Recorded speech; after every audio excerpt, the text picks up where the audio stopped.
नमस्कार। E office के इस वीडियो में हम ईएमडी के बारे में बात करेंगे।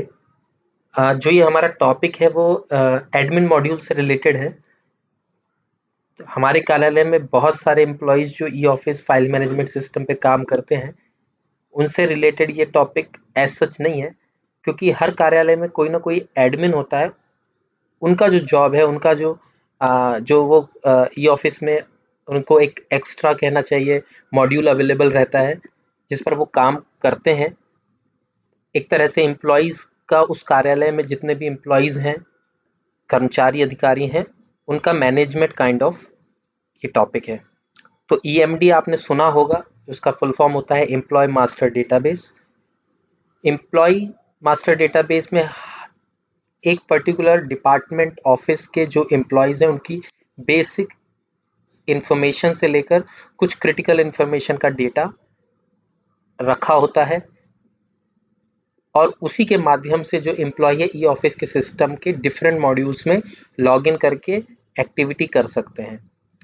तो इस टॉपिक को समझने के लिए हम चलते हैं अपने डॉक्यूमेंट की तरफ, और डॉक्यूमेंट की मदद से ही इस टॉपिक को पढ़ेंगे। और चूंकि ये टॉपिक हो सकता है थोड़ा सा लंबा होगा, तो मैं उसको बीच में रोककर फिर उसको किसी अन्य वीडियो में उसका सेकेंड या थर्ड पार्ट कवर करेंगे। तो सबसे पहले हम एम्प्लॉय के लोकल एडमिन मॉड्यूल में चलते हैं।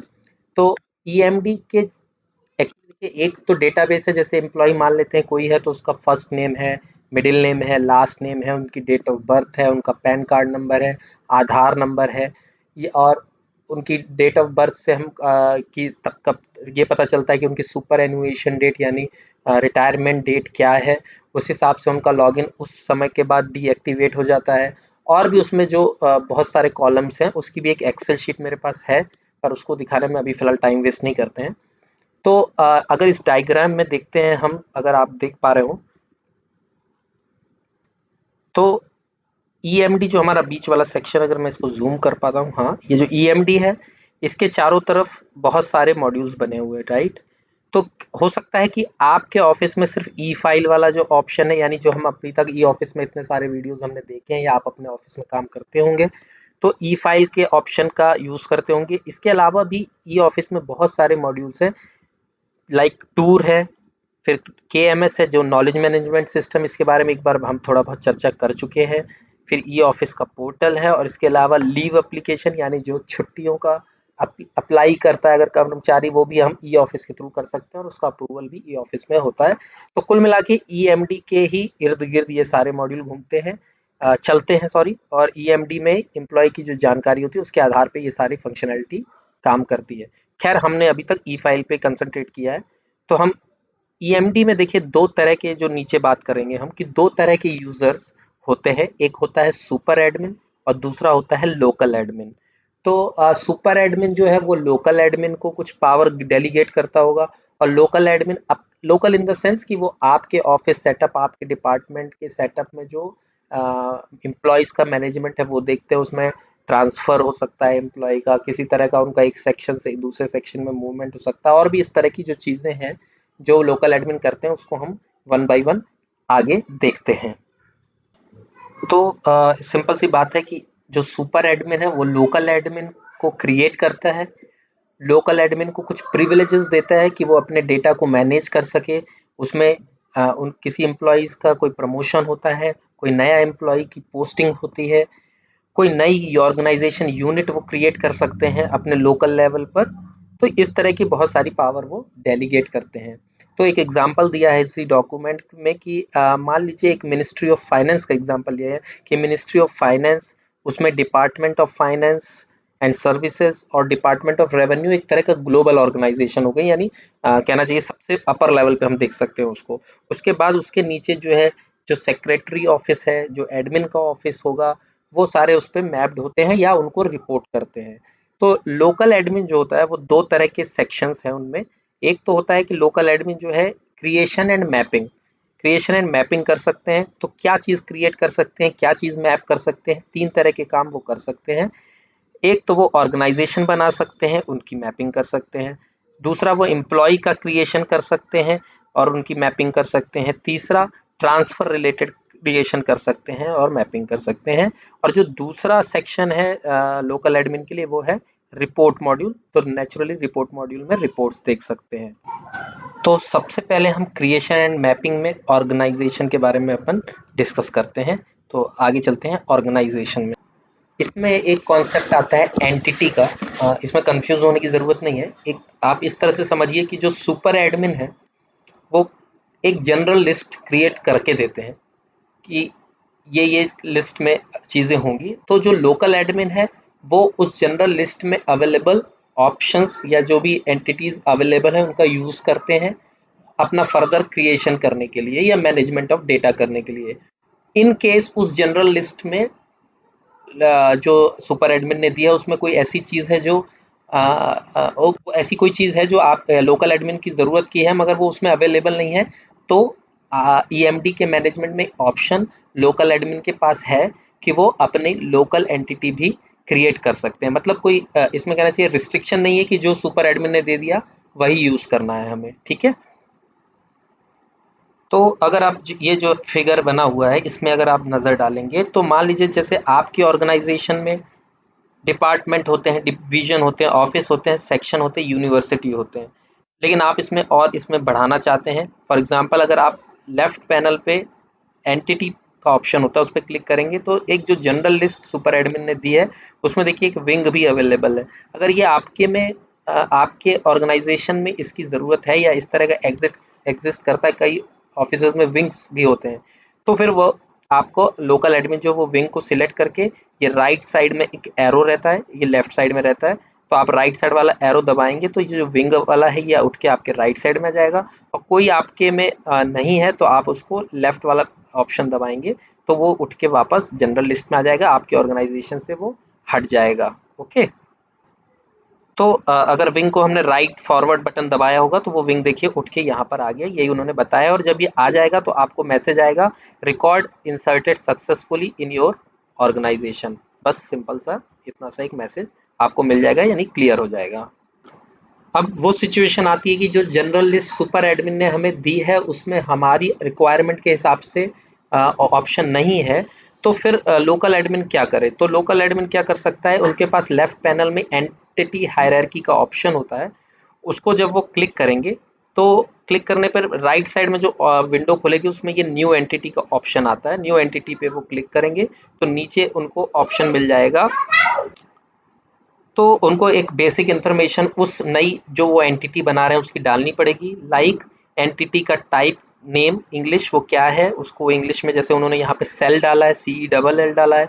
फिर यहाँ पे एक लिस्ट एक्चुअली जो बने हुए हैं नीचे आती रहती है, जैसे इनके डिपार्टमेंट डिवीजन बना है उसका कोड वगैरह भी डला हुआ है, तो जो कोड नहीं यूज़ हुआ होगा वो कोड डाल के एंटिटी टाइप कोड में वो डाल सकते हैं। इसके लिए आपको थोड़ा सा डिस्कशन करना पड़ेगा कि क्या कोड देना है।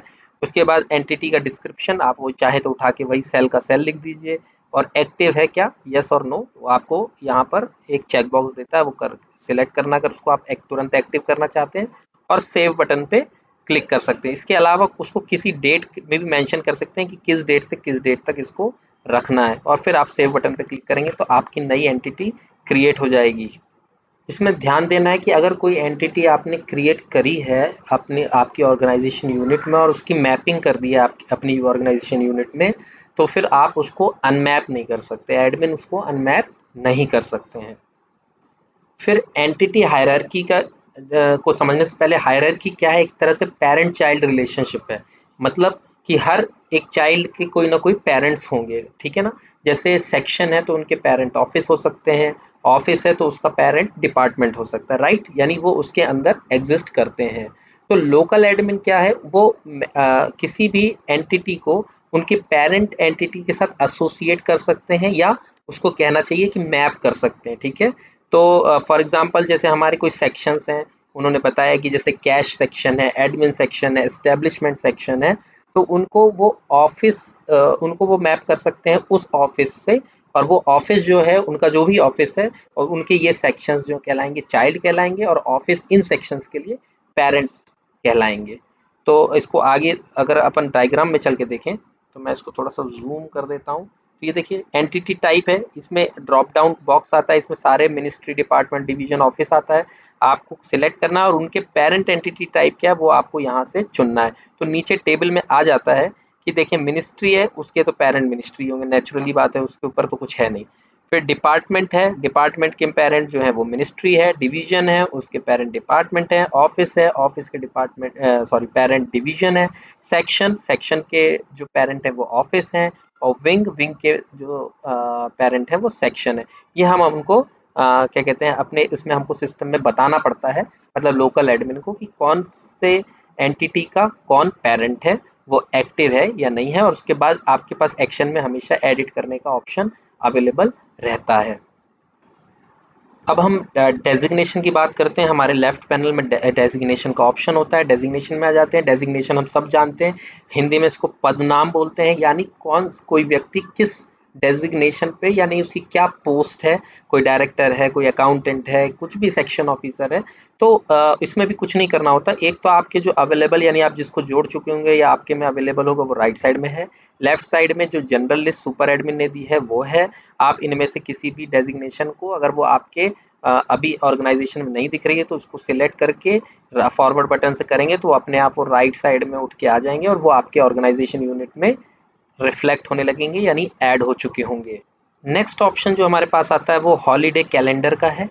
हॉलीडे कैलेंडर मतलब देखिए इस तरह का है कि किसी कार्यालय में, जैसे अगर मैं डिस्ट्रिक्ट ऑफिस की बात करूँ, मतलब कलेक्टर ऑफिस की बातें करें, तो वहाँ पर क्या होता है कि 3 छुट्टियाँ जो रहती हैं साल में, वो लोकल हॉलीडे क्रिएट करते हैं। मतलब उसके लिए कलेक्टर साहब को मतलब अथॉरिटी रहती है, वो 3 छुट्टियाँ डिक्लेयर करते हैं एज पर डिस्ट्रिक्ट रिक्वायरमेंट। कुछ उनके लोकल त्यौहार हो सकते हैं उस डिस्ट्रिक्ट में, तो उस हिसाब से छुट्टियाँ रहती हैं। खैर, तो आपके सिस्टम में क्या होता है कि जैसे उन्होंने बताया कि आप बता सकते हैं कि भाई ये हमारी ऑर्गेनाइजेशन के ये रिस्ट्रिक्टेड हॉलीडे हैं, जनरल हॉलीडे हैं, वो आप अपने सिस्टम को बता सकते हैं। तो देख लेते हैं कि इसमें क्या मिलेगा हमको। तो हॉलीडे कैलेंडर पे आप जब क्लिक करेंगे तो एक मिनट जस्ट, हाँ, इसमें ये देखना था कि जैसे इसमें लिखा है जनरल में MOPCR या जो भी लिखा है, एक जनरल कैलेंडर का नाम लिखा है। मतलब क्या है एग्जैक्टली कि जो भी सुपर एडमिन है उन्होंने भी भाई, एक तो मान लीजिए जैसे जनरली दिवाली का दिन है, अगर वो छुट्टी में छुट्टी बनाई जाती है, ऑर्गेनाइजेशन जनरली बनाई ही जाती है, होली का दिन है, तो यानी सुपर एडमिन ने जो छुट्टियां तय करके एक नॉर्मल ईयरली कैलेंडर बनाया है, उसको आप डायरेक्टली सिलेक्ट करके यहाँ से डायरेक्टली सिलेक्ट करके अपने उसमें ले लेंगे, तो ये आपके ऑर्गेनाइजेशन के लिए राइट साइड कर देंगे फॉरवर्ड बटन, तो आपके ऑर्गेनाइजेशन के लिए अप्लीकेबल हो जाएगा। यानी जो सुपर एडमिन ने बताया है वो नेशनल हॉलीडेज तो आपके लिए, आपके डिपार्टमेंट के लिए अप्लीकेबल हो जाएगा, आपके ऑर्गेनाइजेशन यूनिट के लिए। मान लीजिए आप कोई नया कैलेंडर जिसमें आपके एज पर लोकल रिक्वायरमेंट हो, तो आप फिर ये न्यू कैलेंडर का ऑप्शन आता है, इस पर क्लिक करके अपने ऑर्गेनाइजेशन के लिए एक नई हॉलीडेज डिक्लेयर कर सकते हैं जो आपके यहाँ फॉलो होती होंगी। अब हम आते हैं नेक्स्ट, हमारे पास जो लेफ्ट पैनल पे है ऑर्गेनाइजेशन यूनिट। जब आप इस पर क्लिक करेंगे तो जो स्क्रीन राइट साइड में आती है, उसमें सबसे पहले देख लेते हैं कि ऑर्गेनाइजेशन के एक ऊपर का ऑप्शन आता है सर्च कर लो। आप मतलब पहले देख लो कि आपके पास लिस्ट जो नीचे आ रही है ऑलरेडी क्या क्या उसमें एग्जिस्टिंग है। तो मान लीजिए जैसे उन्होंने ऑर्गेनाइजेशन नेम में कुछ ले लिया है, chief controller of accounts CCA, और उसके बाद राइट साइड में एंटिटी टाइप में उन्होंने इसको डिपार्टमेंट, डिवीजन, सेक्शन, जो भी मतलब एक तरह का ये सर्च क्राइटेरिया है, तो उसको उन्होंने डिपार्टमेंट सिलेक्ट कर लिया। और फिर आपके पास ऑप्शन है शो ऑल का और सर्च का, तो आप उसको सर्च भी कर सकते हैं, और जो ऑलरेडी है उसको शो ऑल भी क्लिक कर देंगे तो जितनी भी हमारे पास एग्जिस्टिंग है वो यूनिट्स आ जाएंगी। और या सर्च पे क्लिक कर लेते हैं। जब सर्च पे क्लिक करेंगे तो हमारे जो हमारा ऑर्गेनाइजेशन यूनिट क्रिएटेड होगा, जो डिपार्टमेंट, जैसे वो CCA कोड से चीफ कंट्रोलर ऑफ अकाउंट्स बना हुआ है, वो एक्टिव है, वो दिख रहा है हमको, हम कभी भी एनी टाइम उसको जाकर एडिट भी कर सकते हैं। और जब हमें लगता है कि अब इसमें हमें कुछ ऐड करना है, तो हम नीचे ऐड ऑर्गेनाइजेशन का बटन दिया हुआ है, इसको हम यूज़ करके ऑर्गेनाइजेशन को ऐड कर सकते हैं। ऐसा नहीं है कि ऐड करने के लिए सर्च ही करके फिर आना पड़ेगा, आप डायरेक्टली भी ऐड ऑर्गेनाइजेशन पे जा सकते हैं। ऑर्गेनाइजेशन यूनिट की जो हमको एंट्री करनी है उसकी बहुत जनरल फील्ड्स हैं। उसका नाम हिंदी में, इंग्लिश में, उसका डिस्क्रिप्शन क्या है, कौन सी रीजनल लैंग्वेज है। मतलब इसमें भी आपके पास ऑप्शन ये भी है कि आप वही फील्ड्स भरिए जिसमें रेड कलर का एस्ट्रिक मार्क दिया हुआ है, वो सब फील्ड में नहीं है, जैसे कि ऑर्गेनाइजेशन नाम हिंदी में लिखना ज़रूरी नहीं है। इसके अलावा एंटिटी किस टाइप की जो आप बना रहे हैं, वो डिवीजन है, सेक्शन है, ऑफिस है, वो सारे ऑप्शन आपको मिल जाएंगे। जब आप सब भर लेंगे तो उसके बाद आपको एक सेव बटन पे क्लिक करना है और आपकी एक नई ऑर्गेनाइजेशन यूनिट क्रिएट हो जाएगी। फिर हमारे पास लेफ्ट पैनल में आता है organization unit hierarchy. Organization unit hierarchy पे जब आप क्लिक करेंगे तो राइट साइड में आपको जितने भी पेरेंट ऑर्गेनाइजेशन यूनिट है वो एक ड्रॉप डाउन बॉक्स में मिल जाएंगे। आप किसी को भी ऑप्शन को ड्रॉप डाउन से सिलेक्ट कर सकते हैं जिसकी आपको हायरार्की देखनी हो, और जब आप सिलेक्ट कर लेंगे तो नीचे आपके पास कुछ बेसिक डिटेल्स आ जाएंगी और उसमें एक्शन में एक हायरार्की का बटन होगा, एक लिंक होगी, उसको आप क्लिक करके उसके अंदर की और डिटेल्स देख सकते हैं। हायरार्की में तो आपको इसके नीचे की क्या हायरार्की बनी हुई वो देख सकते हैं, लेकिन इसके साथ पोस्ट डिटेल्स भी देख सकते हैं, और ये काम की भी हो सकती है क्योंकि आप इस पे अगर क्लिक करेंगे तो ये देख सकते हैं कि कितनी तरह की पोस्ट इस यूनिट के अंदर है, उसके अंदर कौन कौन से एम्प्लॉयज़ हैं उनकी डिटेल्स आ जाएगी, जो मैं अभी नेक्स्ट स्क्रीन में देख लेते हैं यहाँ पर। जैसे फॉर एग्जांपल यहाँ पे लिया हुआ है इतने सारे एम्प्लॉयज़, असिस्टेंट अकाउंट ऑफिसर, उनकी पोस्ट, उनका उनको शॉर्ट फॉर्म में मार्किंग एब्रिविएशन में क्या बोलते हैं, मतलब जब नोटशीट में साइन करते हैं तो राइट साइड में नीचे लिख के आता है वो क्या है, वो लिख के यहीं से उठ के आता है डेटाबेस में। उनका एम्प्लॉय कोड क्या है, उनका नाम क्या है, और ये बेसिकली ओयू हेड है क्या, ऑर्गेनाइजेशन यूनिट के हेड है क्या, नहीं, और प्राइमरी यानी प्राइमरी यूजर होंगे शायद, इसका बारे में थोड़ा सा डाउट है, पर एज सच इसकी इतनी जरूरत नहीं समझने की, ठीक है। नेक्स्ट जो हमारे लेफ्ट पैनल पे आता है वो है पोस्ट। पोस्ट यानी जो करंट जॉब एक एम्प्लॉय को एलोकेटेड होती है, like CA, CCA, chief engineer, consultant, एक तरह से उन पोस्ट का एक तो जनरल लिस्ट है जो आपके पास सुपर एडमिन द्वारा उपलब्ध कराई गई है, अगर उसमें सेम ऑप्शन है जो हम फॉरवर्ड बटन करके अपने में ऐड कर सकते हैं, और उसके अलावा हम न्यू पोस्ट भी क्रिएट कर सकते हैं, बहुत सिंपल है, जो हमने अभी अदर ऑप्शंस देखे हैं उसी तरह काम करेगा। अभी जो लेफ्ट में ऑप्शन आता है पोस्ट सैंक्शन का, इसको इस तरह से समझते हैं कि किसी ऑफिस में मान लीजिए अकाउंटेंट है तो वो पर्टिकुलरली उस ऑफिस में दो ही अकाउंटेंट हो सकते हैं, दो से ज़्यादा नहीं हो सकते। तो ये रिस्ट्रिक्शन कैसे होगा, कैसे एडमिन जो है उसको कंट्रोल करेगा ताकि तीसरे व्यक्ति को जो है वो रोल असाइन ना हो पाए अकाउंटेंट का, अगर दो लोगों को ऑलरेडी है तो या तो फिर किसी से हटाना पड़ेगा तभी हम किसी नए व्यक्ति को जोड़ सकते हैं। तो वो ऑप्शन हमको पोस्ट सैंक्शन से मिलता है। इसमें हमको अपने ऑर्गेनाइजेशन का नाम लेना होता है, सिलेक्ट करना होता है, फिर जो पोस्ट पे हम रिस्ट्रिक्शन लगाना चाहते हैं वो ड्रॉप डाउन से उसको लेना होगा, और टोटल नंबर ऑफ पोस्ट में है, यहाँ पर आप टेक्स्ट में लिख सकते हैं 1 2 3 5 10 जो भी लिखना चाहें, और फिर सेव बटन पे हमको क्लिक कर देना है बस। तो उस पर्टिकुलर पोस्ट पर एक तरह का कहना चाहिए एक अपर लिमिट सेट हो जाएगी कि उससे ज़्यादा पोस्ट सैंक्शंस नहीं डाल पाएंगे। तो इस तरह से हमने ऑर्गेनाइजेशन के अंदर अवेलेबल जो हमारे मेजर ऑप्शंस हैं उसको देख लिया है। अब हम एम्प्लॉय पे आते हैं। एम्प्लॉय को भी ईएमडी में जो सबसे इम्पोर्टेंट फैक्टर एम्प्लॉय है, पूरा सिस्टम ही एम्प्लॉय चला रहा है, तो उसका मैनेजमेंट एक लोकल एडमिन कैसे कर सकते हैं। तो उसके लिए वो एम्प्लॉय वाला जो लेफ्ट में हमारा क्रिएशन एंड मैपिंग में एम्प्लॉय वाला जो हमारा फोल्डर है उसके अंदर आके पहला ऑप्शन ही एम्प्लॉय का मिलता है। तो पहले हम चलते हैं कि एट एनी मोमेंट हमें हो सकता है कि किसी एम्प्लॉय के बारे में कुछ डिटेल्स को सर्च करना हो। तो अगर हमें एम्प्लॉय कोड पता है तो वेल एंड गुड, नहीं पता है तो कोई बात नहीं, हम एम्प्लॉय का नाम डाल सकते हैं। अगर हमको उनको लॉगिन पता है तो लॉगिन यूज़ कर सकते हैं, ईमेल यूज़ कर सकते हैं, और अगर कुछ भी नहीं पता तो हम डेजिग्नेशन भी सिलेक्ट कर सर्च बटन पे क्लिक करेंगे तो हमें सारे उससे रिलेटेड जो डेटा है वो मिल जाएगा, और फिर हम उसकी पर्टिकुलर एम्प्लॉय की डिटेल ढूंढ सकते हैं। और अगर मान लीजिए हमको नया एम्प्लॉय लोकल एडमिन को जोड़ना है तो न्यू एम्प्लॉय का बटन दिया हुआ है, इस पर क्लिक करेंगे तो न्यू एम्प्लॉय को ऐड करने का ऑप्शंस खुल जाएंगे। तो जब न्यू एम्प्लॉय बटन पे हम क्लिक करेंगे तो सबसे पहले हमारे पास एक पॉपअप सामने हमारे खुलेगा। इस पॉपअप में वो दो ऑप्शन हमारे पास आते हैं रेडियो बटन से, बेसिक इन्फॉर्मेशन और कंप्लीट इन्फॉर्मेशन। तो सबसे पहले हम बेसिक इन्फॉर्मेशन वाला जो रेडियो बटन है उसको सिलेक्ट करके सबमिट बटन पर क्लिक करेंगे। उसके बाद एम्प्लॉय की बेसिक डिटेल्स हमको एंटर करनी पड़ेगी, जो भी एम्प्लॉयज़ की अवेलेबल है। बहुत सारी चीज़ें उसमें रहेंगी, नेम की डिटेल रहेंगी, उनकी डेट ऑफ बर्थ रहेगी, डेट ऑफ सुपर एनुएशन यानी रिटायरमेंट डेट वगैरह, और जो सारी डिटेल्स आपको डालकर जनरली सेव करना है। और फिर हमारे पास एम्प्लॉयज़ जो है हमारा वो हमारे सिस्टम में ऐड हो जाएगा, या हम उनकी इन्फॉर्मेशन को एनी टाइम अपडेट भी कर सकते हैं। अब नेक्स्ट आता है employee reactivation. Employee reactivation actually देखिए बहुत सिंपल सी बात है कि हमारा ई ऑफिस के सेटअप में अगर किसी कारणवश किसी भी मॉड्यूल में अगर कोई प्रॉब्लम या किसी भी कारणवश कोई एम्प्लॉय हमारा डीएक्टिवेटेड हो गया है, तो वो हमारे सिस्टम को एक्सेस नहीं कर सकता, ई ऑफिस पे काम नहीं कर सकता। तो ईएमडी के लोकल एडमिन को ये एक्सेस है कि वो किसी भी एम्प्लॉय को रीएक्टिवेट कर सकते हैं। उनको पहले सर्च कर लें उनकी किसी भी बेसिक डिटेल पर, जैसे हम एम्प्लॉय को सर्च कर रहे थे इन विभिन्न आधारों पर, और उसको फिर जाकर वो रीएक्टिवेट कर सकेंगे। कुछ इस तरह का उनकी डिटेल जो सर्च हो जाएगी, फिर जिसको एक्टिव करना है उस पे उनके सामने बटन पे क्लिक करेंगे, मतलब इसको करेंगे चेक बॉक्स को सिलेक्ट करेंगे और अपडेट बटन पे क्लिक कर देंगे, तो वो एम्प्लॉय जो है आपका एक्टिव हो जाएगा दोबारा। फिर आता है रोल मैपिंग। रोल मैपिंग भी जो भी अभी तक हम जितने भी पोस्ट या एम्प्लॉय या जो भी हम क्रिएट करके राइट साइड में ला रहे थे, एम्प्लॉय नहीं सॉरी, रोल डेजिग्नेशन या अदर ऑप्शंस, तो वो इसी तरह से कि फिर ये आपके ऑर्गेनाइजेशन के लिए एप्लीकेबल हो जाएगा। अच्छा, एक चीज़ और है कि ऐसा भी हो सकता है कि एक ऑर्गेनाइजेशन में एक से ज़्यादा लोकल एडमिन हो, ऐसा भी हो सकता है। ऐसा नहीं है कि एक ऑर्गेनाइजेशन के लिए एक ही लोकल एडमिन होंगे। इसके अलावा ऑप्शन है हमारे पास इंक्रीमेंट सैलरी का। सैलरी इंक्रीमेंट मतलब हमारे काम की चीज़ है ये।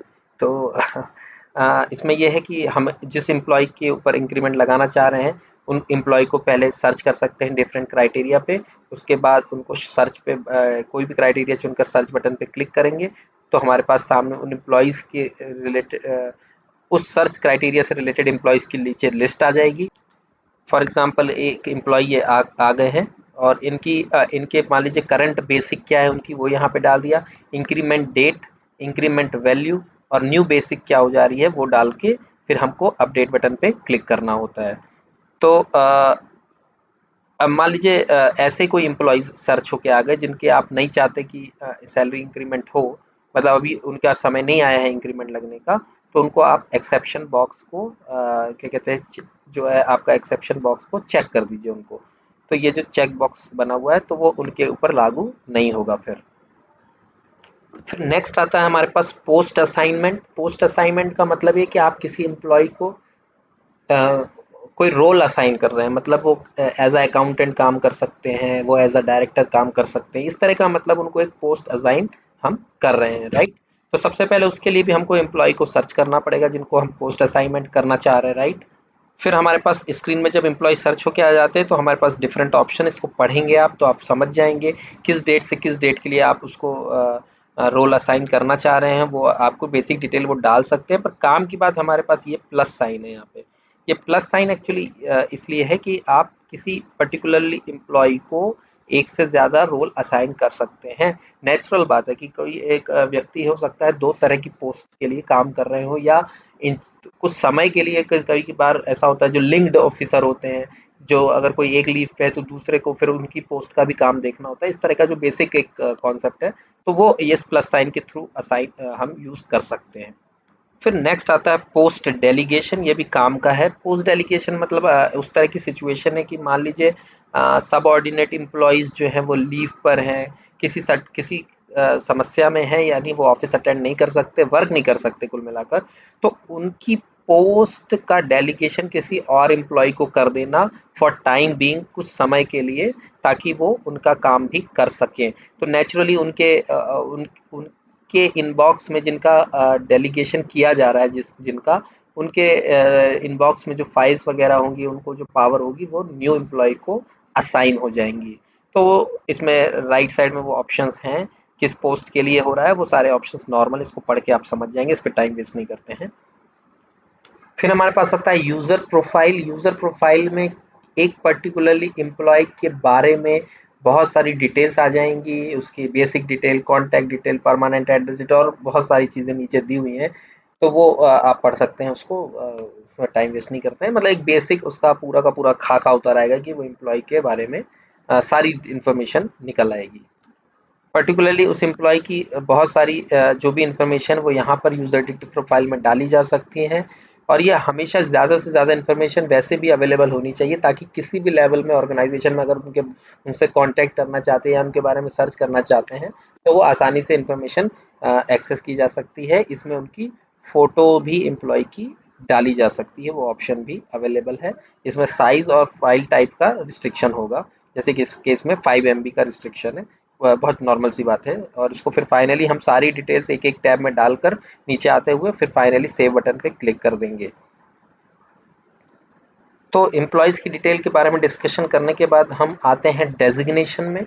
डेजिग्नेशन रिपोर्ट्स, एक्चुअली एक्चुअली ये रिपोर्ट्स है, नॉट डेजिग्नेशन। तो हमने डिस्कशन कर लिया कि रिपोर्ट्स कितनी तरह तरह की है।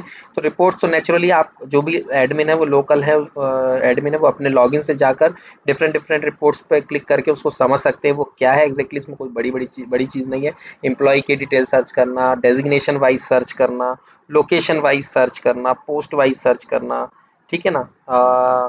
एम्प्लॉय की पूरी बेसिक डिटेल्स निकाल लेना, कौन सा एम्प्लॉय इनएक्टिव है, काफ़ी उसकी रिपोर्ट देख लेना। तो इस तरह की बेसिक डिटेल्स है, तो इसको हम इतना ही डिस्कशन करते हैं। तो मुझे लगता है कि इस टॉपिक में लोकल एडमिन के हमने बेसिक देख लिया है। एक्चुअली ये टॉपिक थोड़ा सा इस कम लोगों के काम का है, क्योंकि हर ऑफिस में एक या दो ही लोकल एडमिन होते हैं। तो फिर भी मैंने इसलिए लिया क्योंकि इसमें मुझे 2-3 ईमेल इस बारे में आए थे कि इसके बारे में भी डिस्कशन करना चाहिए। तो मुझे आशा है कि उनके काम ये शायद आ सकेगा। इसमें एज सच लाइव नहीं देख सकते, पर उनको ऐसे बेसिकली डॉक्यूमेंट पढ़ने से भी समझ में आ जाएगा। और इस वीडियो के माध्यम से भी हो सकता है कुछ क्लैरिटी मिली हो। तो मुझे आशा है कि ये किसी न किसी के काम आ सकेगा। इस वीडियो को मैं यहीं पे समाप्त करता हूँ। बहुत बहुत धन्यवाद।